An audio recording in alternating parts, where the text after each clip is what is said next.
when as a nurse I watch Game of Thrones and I think about what is analogous to something in the real world and what is just baloney. In health humanities, we think a lot about illness as metaphor. So what are they trying to do metaphorically in this piece of creative fiction? I think that's true only to the extent that there was a concern about communicability and stigma, which means they're sent away to the place where they go and they live out their time, seemingly with no medical care. But the thing that seems different for me, there's a lot of things. One is that HIV and AIDS was something that just collapsed the immune system generally. So there were so many different symptoms, not just something that was visible on the skin. Of course, the thing that comes to mind in terms of AIDS that was visible on the skin were Kaposi sarcoma. The disease was called gay-related immune disorder. That was really early on. But again, it was a much larger set of possibilities in terms of what would happen to a person clinically, where with Greyscale, it looks like it's just one certain thing, and it's the skin, and it's then the neurotoxicity. Until, Samuel Tarley shows up, it was something that had a known outcome, right? No matter how much you might make an effort. There was perceived risk initially to practitioners who might practice with patients, which of course in HIV we learned was not the case. I start thinking about, well, with Greyscale, what is the mode of transmission? It's contact, right? So it was contact transmission. Stone men, don't let them touch you! There's not really anything in the real world that is that contact transmission driven, right? Like I just touch you and you get it. You think about leprosy. Leprosy is actually like TB, droplet carried. So I have to actually cough or breathe on you, and it's the bacterium, the mycobacterium is on a droplet. That's not the case. It's not really clear what the route of transmission by touch in the real world, what that would be, right?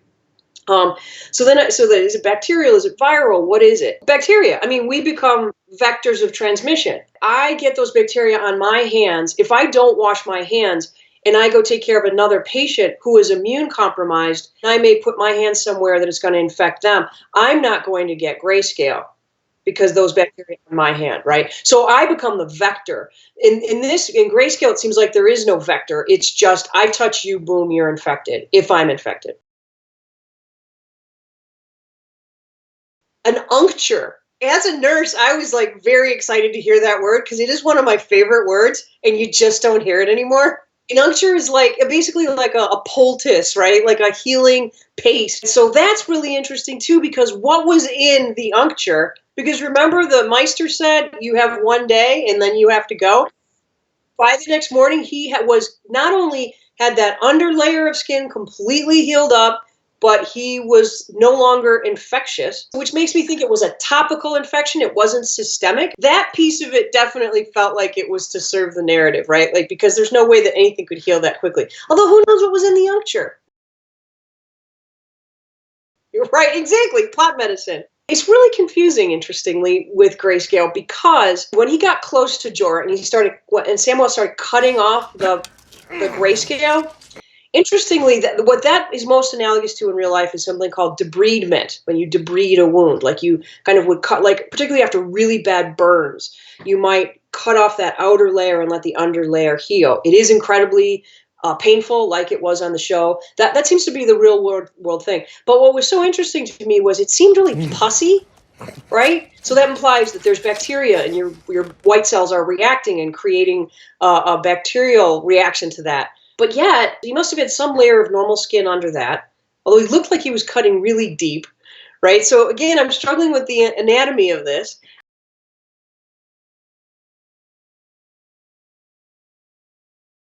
When I think of the question, were there Sam Tarleys, I think, were there people who were willing to try experimental treatments, right?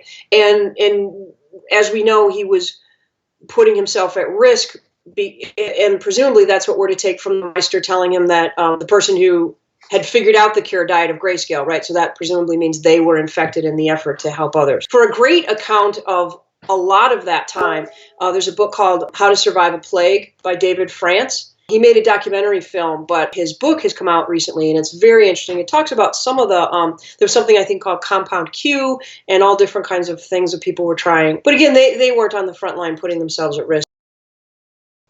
Talk to you later, Aaron.